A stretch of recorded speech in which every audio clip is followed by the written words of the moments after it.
Hello and welcome to NICS computer education. दोस्तों, आप सभी का हमारे YouTube चैनल पर स्वागत है। आज की इस वीडियो में हम कुछ ऐसे ट्रिक सीखने जा रहे हैं जिनकी ज़रूरत हमें आमतौर पर अपने डेटा में काम करते वक्त पड़ती रहती है।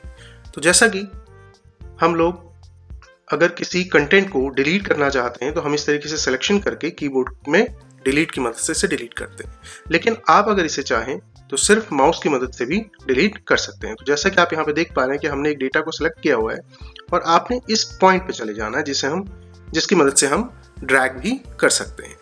तो यहाँ पर आप देख सकते हैं कि यहाँ पर ये पॉइंट आ जाएगा आपके पास और आपने यहाँ पर इसे सिलेक्ट करने के बाद इस तरीके से माउस के लेफ्ट बटन को प्रेस करके रखना है और इस तरीके से आप इसे ऊपर की तरफ को ले जाएंगे। तो आप देखेंगे कि आपका जो भी डेटा था इस सेक्शन के अंदर वो सारा का सारा डिलीट हो गया है।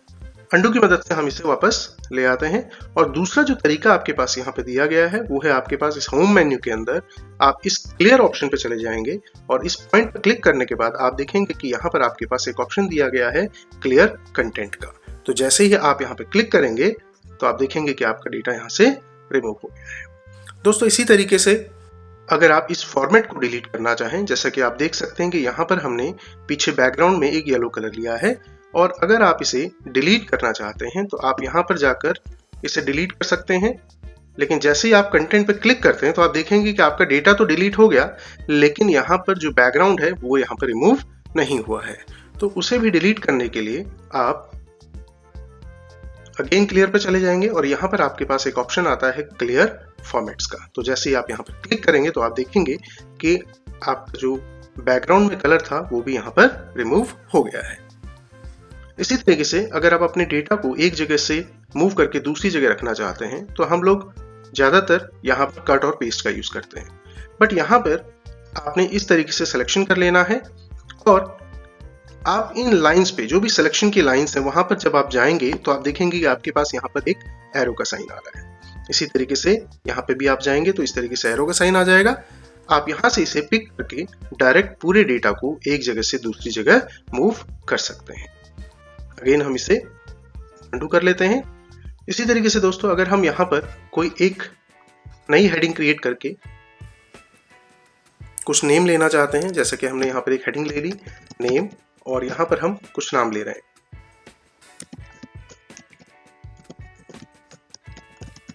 तो आप देख सकते हैं कि यहाँ पर जो फॉन्ट है उसका साइज यहाँ पे इंक्रीज है, ये बोल्ड है। पीछे बैकग्राउंड में अगर आप यहाँ पे देखें तो कलर है जो कि हमारे पास यहाँ पर नहीं है। तो आप इसे फॉर्मेट पेंटर की मदद से बड़ी आसानी से same as it is formatting के अंदर कर सकते हैं। तो जैसे कि आप देख सकते हैं कि यहाँ पर येलो कलर है और जो हेडिंग है हमारी वो डार्क है।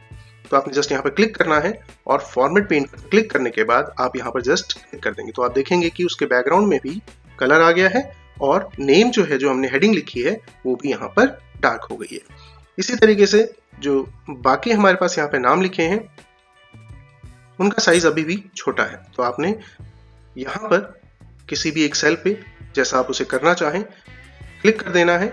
इसके बाद फॉर्मेट पेंटर पर क्लिक करने के बाद इस तरीके से आप तीनों को सिलेक्शन कर लेंगे तो आप देखेंगे कि यहाँ पर वो जो डेटा है उसका साइज भी सेम एज इट इज हो गया है।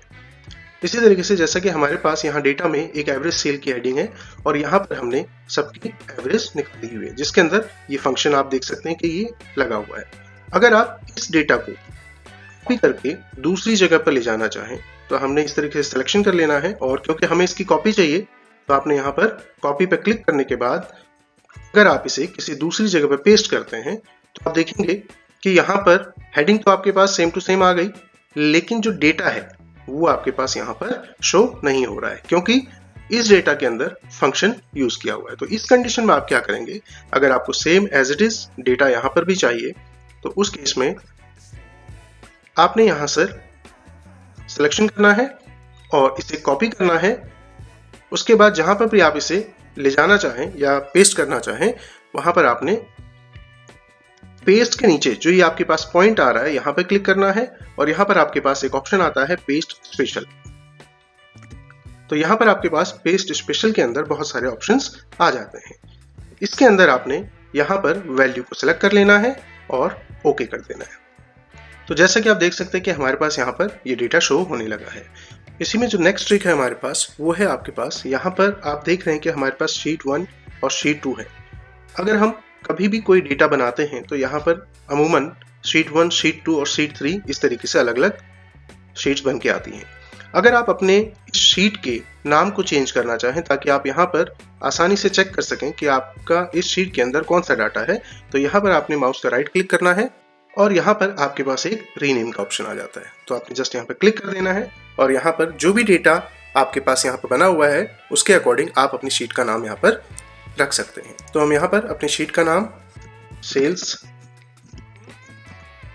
डाटा के नाम से सेव कर लेते हैं। तो अब आप देखेंगे कि यहाँ पर शीट 1 के बजाय अब आपका सेल्स डाटा के नाम से ये शीट शो होने लगी है। इसी में जो नेक्स्ट ट्रिक है आपकी वो है रैप टेक्स्ट की। तो जैसा कि आप यहाँ पे देख पा रहे हैं कि हमारे पास एक रैप टेक्स्ट का ऑप्शन दिया गया है। अगर आप किसी सेल के अंदर कोई नेम या कोई भी एक हेडिंग क्रिएट करते हैं, जैसे कि हम यहाँ पे सेल्स इन 2024 दे देते हैं और इसे हाईलाइट कर लेते हैं। यहाँ पर हम फॉर्मेट प्रिंटर का यूज कर रहे हैं और इस तरीके से हमने इसे हाईलाइट कर लिया। लेकिन आप देख सकते हैं कि यहाँ पर जो हमारे पास हेडिंग है वो इस सेल से बाहर आ रही है। अगर आप इसे इसी सेल के अंदर फिट करना चाहें और साइज को भी आप छोटा बड़ा नहीं करना चाहते हैं तो उस केस में हम यहाँ पर जस्ट क्लिक करेंगे और रैप टेक्स्ट पे जाने के बाद हमने यहाँ पर जस्ट क्लिक कर देना है। तो आप देखेंगे कि यहाँ पर जो आपने हेडिंग लिखी थी वो अब 2 लाइनों में आ गई है और आपका जो साइज है फॉन्ट का वो भी सेम रहेगा। इससे बाद में आप सेंटर करना चाहें या लेफ्ट राइट रखना चाहें तो वो आप इससे आसानी से कर सकते हैं। तो दोस्तों, अगर आपको हमारी ये टिप्स एंड ट्रिक्स अच्छी लगी हों, पसंद आई हों, तो प्लीज़ हमें लाइक एंड सब्सक्राइब करें ताकि हमारी आने वाली वीडियोस आप लोगों तक आसानी से पहुंच सके। तो आज का वीडियो हम यहीं समाप्त करते हैं। मिलते हैं नेक्स्ट वीडियो।